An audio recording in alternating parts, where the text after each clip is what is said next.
Ladies and gentlemen, welcome back to another episode of Desktop Ball, the only show where I sit at my desktop and talk ball. Today is Friday, October 25th, and we just had a pretty exciting night of Thursday night football. What goes up must come down, and last week we had a very down week of Thursday night football, so nice to get a good one. So let's just go ahead and kick it off. We'll get into that, and then we'll do some picks and preview. We'll even talk some college football preview at the end of it. There's not a ton in terms of college football this weekend, but what there is, we will definitely cover. First, let's just kick it off with some Thursday night football. Rams 30, Vikings 20. Um, it's tough that the game ends on a play like this. I mean, you can see it. It's the big picture on my screen. It's the refs missed this call on a pretty blatant face mask immediately when it happened on TV in real time. I jumped up and said, "Damn, that's too bad that that's a face mask." And both of my roommates said, "Damn, that's too bad that that's a face mask." And then we looked around and we waited for a flag, and it just never came in. And nobody threw any bottles. I mean, SoFi is basically a home game for the visiting team. There was a lot of purple in that crowd. You got to throw your bottles. I mean, what are we doing? You got to take some lessons from last week. You got to throw the bottles. But no bottles were thrown. The call stands, and Rams win 30-20. I think it sucks that that's going to be what people talk about more than anything is this missed call. At least I hope that's not the way it goes because I think there's a lot more to talk about, especially for how big of a win this is for the Rams. Um, the Rams were 1-4 out of the bye week. They find a way to win without Cup and Nakua and get to 2-4. This week they have them back. The offense looks completely renewed. The Kyron Williams is averaging more yards per carry with those guys in the roster. There's just more threat. There's so much more to worry about. Stafford looks comfortable, and that's with those guys on snap count. The Rams offense, I think, is going to improve a lot. I hope that for you in your fantasy leagues that you went and bought Puka or you bought Cooper Cup while they were out because I think, yeah, I at least personally think that those guys are going to be absolute dogs for the rest of the season. Um, what else? Matt Stafford, four passing touchdowns, two of which went to is it Darnell Robinson? Is that his name? Is it Demarcus Robinson? I think his name's Demarcus Robinson. How do I find that out? Stafford and Robinson. Let's click it. It's definitely Demarcus. Yeah, Demarcus Robinson. Demarcus Robinson, two touchdowns today. Um, Played well. Tutu Atwell had a nice catch. Blake Corum stepped up when needed. The offensive line played well. Honestly, like I can't remember a single time tonight that there was a Vikings blitz that worked out. And the Vikings have made their money on blitzes this year. So pretty exciting for the Rams, I think, to hold up on the offensive line side. The defense is soft. Aaron Jones ran all over him, and Justin Jefferson ate. Uh, I felt like the Vikings kind of abandoned the just spam the Justin Jefferson plan that they were running to at least open up the game.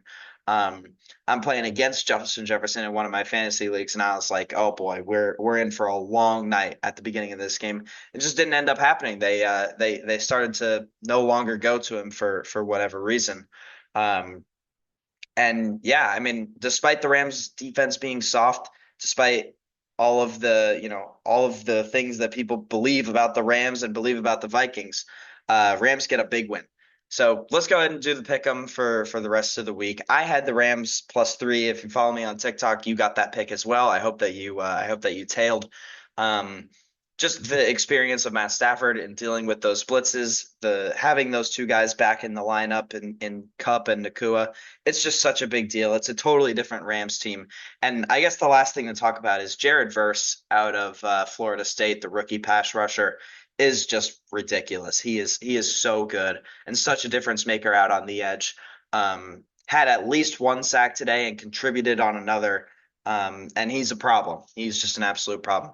Minnesota lost their left tackle in this game as well, whose name I don't know, but it was a tough loss for them to lose him. The replacement left tackle ends up giving up a 20-yard sack to just ruin Minnesota's chances of winning the game later. All right. Now that we got all that out of the way, great win for the Rams. And we don't have it all out of the way because all the people who are saying that they should trade Matt Stafford or trade Cooper Cup, let's go to the division. Let's go to the division since we can. NFC West. Seattle's at 4-3. So now they're a game back of the division. What are we talking about? What the hell are we talking about? There's no way that they should trade Matt Stafford. They could still win that division. The Niners are reeling. I don't trust Seattle. I certainly don't trust Arizona. I think they could have the best offense in that division. They probably do have the worst defense is the problem, but I think the Rams should be buyers, not sellers. I think they are. I think they are pretty serious if they could get better on defense. Obviously, missing Aaron Donald in a pretty big way at defensive tackle. That run defense is soft. All right, let's do some pick 'em. We've got Cincinnati Bengals hosting the Philadelphia Eagles. Bengals are a 2.5 point favorite over the Eagles, and this feels to me like a vibe switch game. The Eagles are 4-2, and things have been going pretty well, but there's definitely some air of, I don't know, delinquency. Is that a good word? Nick Sirianni's a total jackass and just acts like a complete fool. They lack good, solid leadership. Jalen Hurts is not that good of a quarterback. And for the Bengals, I think the exact opposite of them. I think this is a game that the Bengals are going to win, the Eagles are going to lose, and the vibe for these two teams is going to flip. For Cincinnati, it's going to be, all right, we can be a playoff team. Let's go ahead and make a run. And for the Eagles, it's going to be, oh shit, we might not be that good. We got to figure some stuff out. Therefore, I think 2.5 points in Cincinnati. I think they should cover that no problem. Unfortunately, it's a pretty big week of big spreads. We've got one, two, three, four, five, six spreads of 7 points or greater, which is, I mean, that's a lot. That's a lot of games that are slated to be blowouts. One of which is Baltimore against Cleveland. Yes, it's a road game for Baltimore, and yes, it's a division rivalry game. And typically in, a home dog in division game, you expect that to be close. But I mean, this is the Cleveland Browns. It's Jameis Winston. Like, can I bring myself to do that? I don't think I can bring myself to do it. And, if you are able to bring yourself to do it, respect to you, because honestly, it's probably like the mathematically better pick. But I just there's just no way I can do it. I can't. Um, that being said, I'm gonna root hard for Jameis Winston. I'm a big Jameis Winston guy. I always like watching him.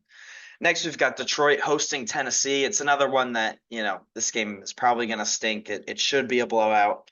Um, do you think Tennessee can hang with Detroit? I'd really like to know who's starting at quarterback, and I doubt that's been announced yet. If it's Will Levis, you take Detroit all day, but maybe with Mason Rudolph, they're able to hang tough or something like that. But I don't know. I'll just roll with Detroit. 11 points is so many points, but maybe they go just don't show anything, don't need to do anything special. Let's see if we can find who do the Lions play maybe like next week? Could it be a look ahead spot? Maybe it's a look ahead spot to the Packers. Do we go demon mode? Well, let's go demon mode and take the Titans. Nobody else is going to, so it's a big advantage if you have the Titans and they do win. So why not? We'll go for it. Miami, I think, should pummel Arizona. I think that Tua being back, I think you're going to see a complete revival of this Miami team. Another game where very similar to the Rams. I think this team should be rejuvenated by the return of their most important player. Um, it's been pretty clear so far that without Tua Tagovailoa, this team is just awful. And hopefully, having him back, they're able to get the ball to Tyreek and Waddle and Achane in space, and ready to make moves, ready to make plays. It's the Cardinals on the road. They've got a terrible defense. I don't buy them. I like Miami in this game. The Jets are a 7 point favorite over the Patriots, and I'm not gonna do it. I am not gonna do it. I don't buy these Jets. Fool me once, shame on you. Fool me 7 games in a row, shame on me. And I won't let it happen. Give me the Patriots. I like Drake May. Everybody knows I'm a big Drake May guy. Um, and I'm gonna keep rolling with my guy. Would you rather have? Well, I mean, obviously you'd rather have Aaron Rodgers this year, probably. Eh, I don't know. Starting a franchise, though, you'd obviously pick Drake May. This is not really even a conversation to be had. I think the Patriots are sneaky good. They'll play decent offense. They should be able to score some points. I mean, what did the Steelers just do to the Jets? I don't. 7 points is so many on the road in division. Give me the Patriots. I like them. I like them in that game. Atlanta at Tampa Bay. This game, the Bucks used to be a 2.5 point favorite, probably right before the lines. This probably was before Monday Night Football ended, and then they lost Mike Evans and Chris Godwin, and the line flips. Atlanta's a 2.5 point favorite. Do we think Tampa Bay is able to get it done at home over Atlanta without any of their players? Well, I don't think so. Me personally, I think without Chris Godwin, who's been the heartbeat of this offense, and Mike Evans, who's the X factor of the offense, I don't know. Do you trust Jalen McMillan, Cade Otton, and Rashad White and Bucky Irving to get the job done? I like Baker a lot, but I just refuse to buy in on the Bucks without their star weapons. I think the weapons are what makes this team so good. And if I'm proven wrong, I'm proven wrong, but I'm going to err on the side of caution personally. Interesting to me that the Bucks, 54% of the money's on the Bucks here on Yahoo. Money, fake money. It's just people in pick'em leagues, but interesting to me at least that that's where the betting is. I personally, I don't know. Maybe people just are unaware of the injuries that have occurred. Next, we've got Green Bay at Jacksonville. Only 4.5 point favorite are the Packers. I'm going to roll with the Packers in this game, I think. Trevor Lawrence and the Jaguars have been playing pretty good offense as of late, which they need to keep doing because they started the season looking ugly. And they have a really, really tough stretch coming up. Scores. Who are we just talking about? I'm getting wicked deja vu right now. We're talking about the Jaguars. The Jaguars. They have a really tough schedule coming up. I know they do, but I don't remember who it's against. So they've got the Packers, the Eagles, the Vikings, the Lions, the Texans in their next five. That could be five straight losses. I mean, those are five really good teams. So Doug Peterson could be gone. Trevor Lawrence could be, in a bad mood at the end of this game stretch at least. And I think they started off poorly against Green Bay. I think Green Bay is just vastly better than they are. I'd like to see Jaden Reed. I know he got a little banged up in that last game. I'd like to see him play and play well. But as for the defensive side of the ball, coach, quarterback, I'd give every advantage to Green Bay, and 4.5 points. I'd probably take them at 6.5, honestly. Houston hosts the Colts, and for whatever reason, it feels like in recent years, Houston has really struggled to beat the Colts. Um, that being said, you got to roll with the Texans here, right? Only 6 points, and the Colts are just vastly worse. If Anthony Richardson's starting, I will not bet on the Colts. I can't bring myself to do it. Too many turnovers, too many stupid plays. I think the Texans are still really good. Still no Nico Collins in this game, so it's just Diggs and Dell and see what those guys are able to do. But the Colts run defense is soft. Joe Mixon is like RB1 in points per game this year in terms of fantasy football, and in terms of real football, he's running it down people's throats. I like Joe Mixon in this game. I like CJ Stroud in this game. I hate Anthony Richardson. I hate the Colts run defense. Give me the Texans. I think that one's pretty cut and dry. Chargers are a 7.5 point favorite at home against the Saints. Now, the Saints are bad, but are they 7.5 points bad against the Chargers, who are not like that great? Probably. They probably are that bad. Spencer Rattler is not the guy. Defensively, they've got nothing. I think, there's definitely I'd be on quit watch with the New Orleans Saints to start 2-0 and be crowned, most explosive in the league, and then to have a slide the way that they've been sliding. Going to be interesting to see whether players come out. How do you stay motivated in times like that? In when I was at UT, UT Spike Ball, we would have mental toughness Mondays where we would talk. How can we be more mentally tough? When we're down in games or when things aren't going our way or whatever. In practice, it's just really, really hard to do, especially in a more physical game like football where you're putting your body on the line and you're getting beat up every week and you're just worse.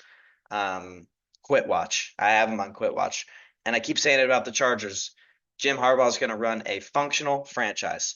Every game he should win, I think he's going to win. Every game he shouldn't win, he's probably going to lose. This is a game he absolutely should win. I'm very confident in them winning this game. I think 7.5 points is a lot, but you're not going to catch me betting on the Saints. I just won't do it. Bills traveling to Seattle. Seattle's a 3.5 point home dog to the Buffalo Bills, who've been playing pretty decent football lately. Amari Cooper's looked nice.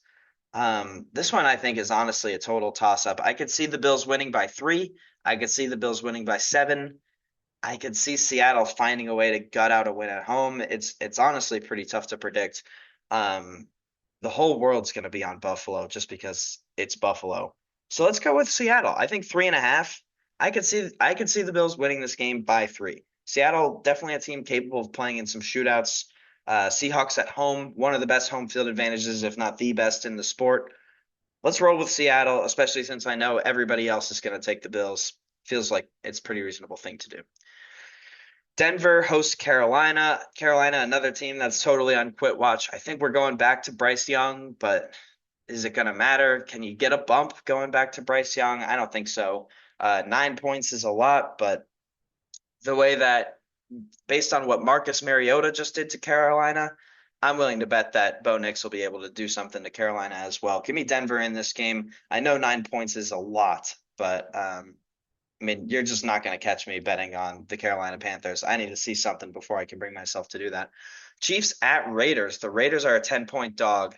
The Raiders have been doing some taunting of the Kansas City Chiefs as of late, given that they beat them late in the year last year. I think the Chiefs are. I think the Chiefs might be saving some special stuff for the Raiders. I know, back a couple weeks ago when it was Lions Cowboys, all of us knew that because the Lions got robbed of that game against the Cowboys last year, the Lions were going to come out and do some wild stuff, and they were going to try to do everything they could to blow out the Cowboys and embarrass them. I think the Chiefs are going to try to do the same thing here.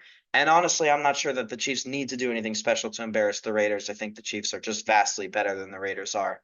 Um, Especially on the defensive side of the ball. The Chiefs are just so good. It'll be interesting to see what DeAndre Hopkins can do if he's going to be in the lineup, how relevant he's going to be. Will he make a bigger splash than Amari Cooper or Devontae Adams did? Probably not. I think Amari Cooper scored a touchdown in that game. Devontae Adams had a few targets, a few catches. So I wouldn't be surprised if Hopkins got a little bit of work, but I mean, he's pretty old. It's not like this guy is an Amari Cooper level threat still. Maybe I'll be proven wrong. I'm sure on the Chiefs he's going to be just the best receiver in the league, but he's been just nothing in Tennessee as of late. All that being said, Kansas City is just so much better. I mean, you have to take him. 10 points is 10 points, but you got to do it. The whole world is going to be on Washington in this game. I haven't even looked yet. Let's see what it is. 67% on Washington in this game. Give me the Bears. I know it's a big test, and Washington's been really good. Chicago has only beaten bad teams so far, but Washington doesn't have that good of a defense, and I think Chicago should be able to pick them apart.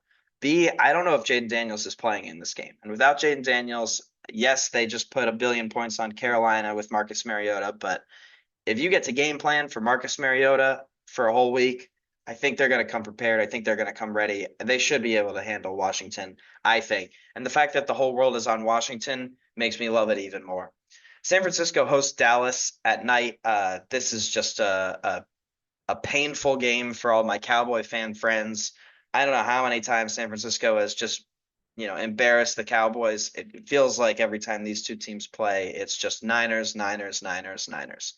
That being said, can I find a way to get myself to bet on Dallas in this game? Is there any room in my head to find a way to go to Dallas plus 4.5 in this game?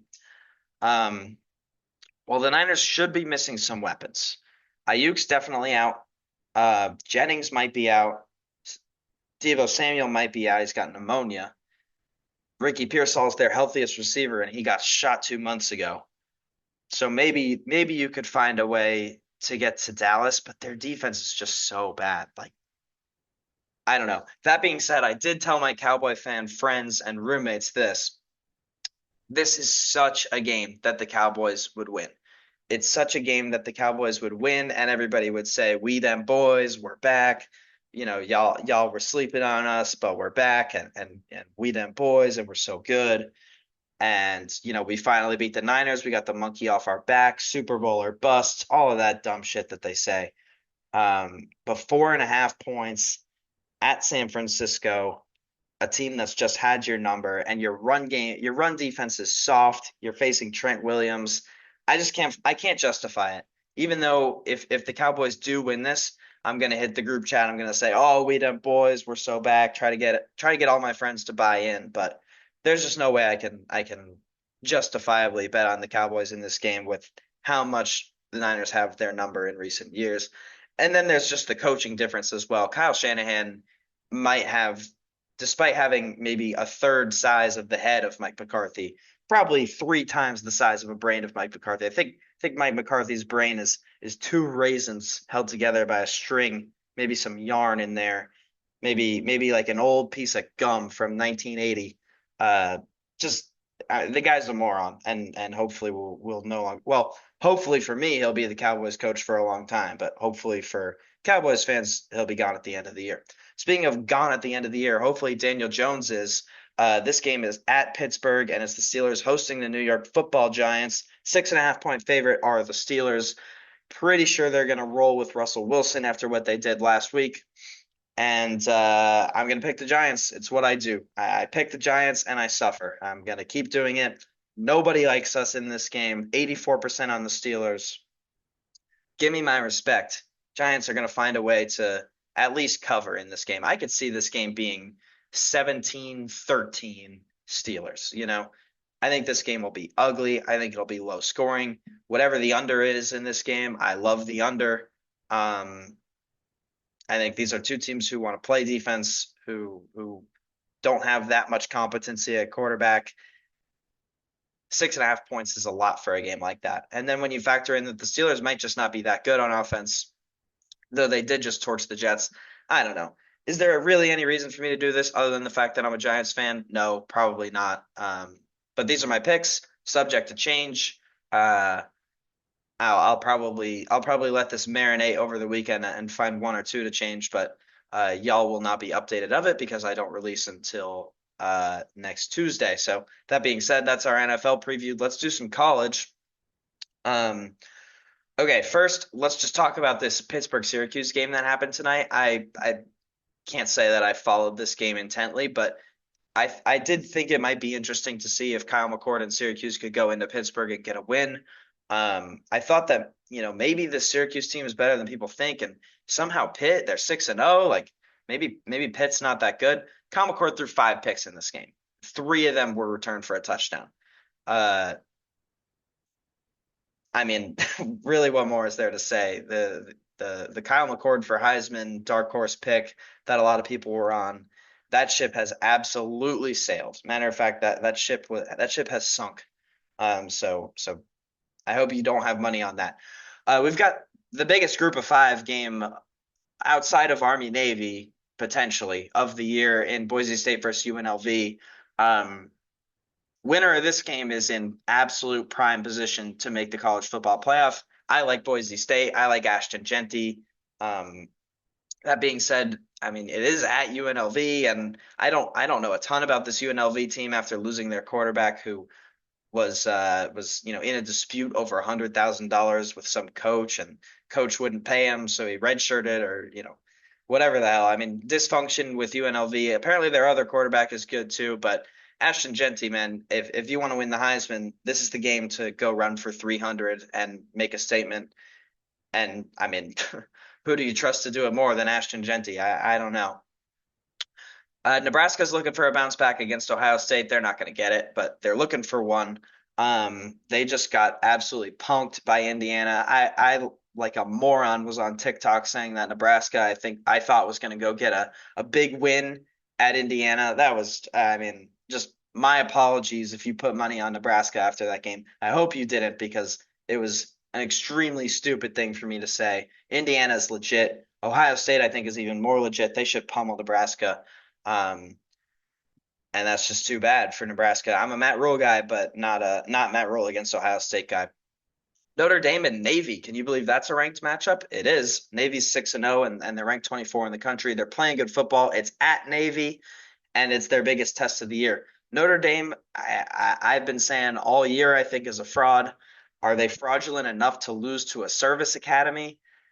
I doubt it, but how sick would it be if Navy could win this game? They're 14-point dogs at home. I think Riley Leonard is an overrated, not that good quarterback. They're not fast on the outside. They have a decent defense at least, but I don't know. Maybe Navy can make some noise. I don't think so. I think Notre Dame's probably better, but it's interesting. Indiana, who we just recently talked about, is going to play with Washington. This is a spot I feel like that could definitely be a letdown slash look ahead spot for Indiana. They go they or never mind. I thought they had Ohio State next week, so my apologies. I was wrong about that. But it could be a letdown spot. You did just absolutely pummel Nebraska, and now you've got the defending champions, Washington, who have played some decent football here and there this year. You've got your backup quarterback. There's always issues there. The Indiana quarterback, I know his name. I'm so sorry that I'm just totally blanking. Curtis Rourke, I believe is supposed to be hurt for this game. So um supposed to play with the backup who played well in the second half against Nebraska, but this is still the defending champions. Yes, there's none of those players and the coach are all gone, but only a 6.5 point favorite is Indiana. So don't get caught sleeping is all I have to say there. Ole Miss needs to keep winning. Oklahoma, I think, is a team that they should be able to do it against. We'll come back to Illinois, Oregon. I think that's one of the big ones for the week. Miami, Florida State. You might have had this one circled on your calendar coming into the year. Go in and pull out the eraser, get rid of that circle. And then SMU and Duke, I actually think is relatively interesting. Malik Murphy from Texas, transfer from Texas to Duke, and SMU, who's undefeated in the ACC, 6-1. Definitely a sneaky, interesting matchup in the ACC. Does anybody care about it? No, probably not. So let's get into the big games. Um, let's start with the smallest of the big games. We'll do Texas Vanderbilt. Texas needs a big bounce back in this game. 18.5 point favorite on the road. You just got embarrassed by Georgia. Your offensive line played poorly. Quinn Ewers looked ugly. This is the game to figure it out. It's time to go out, make a statement, win by 30, and say, no, like we're still really good. We had a few moments in that game that were bad. And by a few, I mean like 6 or 7 fews. But enough moments to get punked by a not that good Georgia team, to be fair. Um, you just got to go and manhandle Vanderbilt. It's what you got to do. There's no reason for this to be like a surprise or a letdown spot or anything like that. We know that Vanderbilt's for real. We know what they did to Alabama, but we know that we're better. So go out there and manhandle them. I think Texas should be able to get it done, but uh, I mean, after what I saw last week, I mean, apparently all you have to do is rush four, and you can get through the best offensive line in college football and sack the quarterback 100 times, make him throw 40 picks. So who knows? But I think Texas should go manhandle. Oregon hosts Illinois. Illinois only moves up 2 spots after beating Michigan last week. Goes to show you how much respect Michigan actually deserves to be getting. They're terrible, and Illinois went from 22 to 20. Doesn't move at all after getting that ranked win, almost like that team is total garbage. And Oregon is somehow somehow they deserve to be number one in the country. They looked like a really, really good team against Ohio State. If you told me preseason that Oregon was going to find a way to be number one in the country, I would be surprised. I'm not a big buyer of this Oregon team, but they should be able to manhandle Illinois, at least in my opinion. The 2 big games of the week are in the SEC. One of them is Missouri, Alabama. These 2 teams are both ranked. Alabama, you have to win out. Missouri, maybe, I don't know. Are they like, I doubt I have any Missouri fans who are fans of the show, but if you are, and I'm in my yellow and black, so go Tigers, I guess. What do you think about the Missouri Tigers? Do you still think that you're a playoff team? You're only 6-1. Yes, you got embarrassed by Texas A&M, but I mean, theoretically, you could win out and make the playoffs. This team was like top 10 preseason. They're not good. They're total frauds, and they never should have been ranked top 10 preseason. But you were ranked top 10 preseason. Alabama has to win out. 10-2 Alabama, you still make the playoff, no problem. You're effectively out of the SEC championship already, but 10-2 with a win over Georgia, you're in. 9-3 with a win over Georgia, you might end up being behind Georgia, Texas, LSU, Texas A&M, and Tennessee. That's five SEC teams you could be behind, and that's assuming Ole Miss doesn't get into some action, or uh, yeah. I mean, it's really just assuming Ole Miss doesn't get into some action. I think at 9-3, you're dead, and at 10-2, you're in. I think for Alabama, you control your own destiny, but it literally means you have to win out. And you've got an opportunity to get a solid win over Missouri. I think 17 points might be a lot for a spread for Alabama just because their defense is soft, but Missouri is so bad. So I don't know. I don't like to bet on games with massive point spreads like that, but you probably roll with Alabama. The game of the week is LSU Texas A&M. A&M's a 1-point favorite at Kyle Field in this game. These are the last two undefeateds in the SEC at 3-0 for LSU, 4-0 for Texas A&M. The winner of this game has basically a cakewalk to the SEC championship. Let's look at some schedules. So for LSU, you win this game, you've got Alabama, who you should be able to beat at home. But even if you don't, fine, you have one loss. Florida, Vanderbilt, Oklahoma, all super winnable. So you win this game, you're probably going at worst one loss in the SEC. That's probably good enough to make the SEC championship.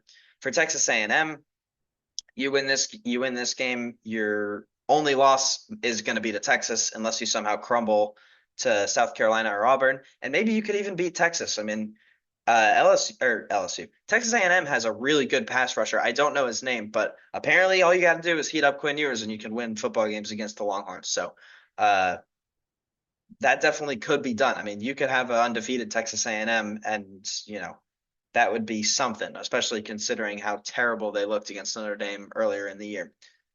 So this game's massive.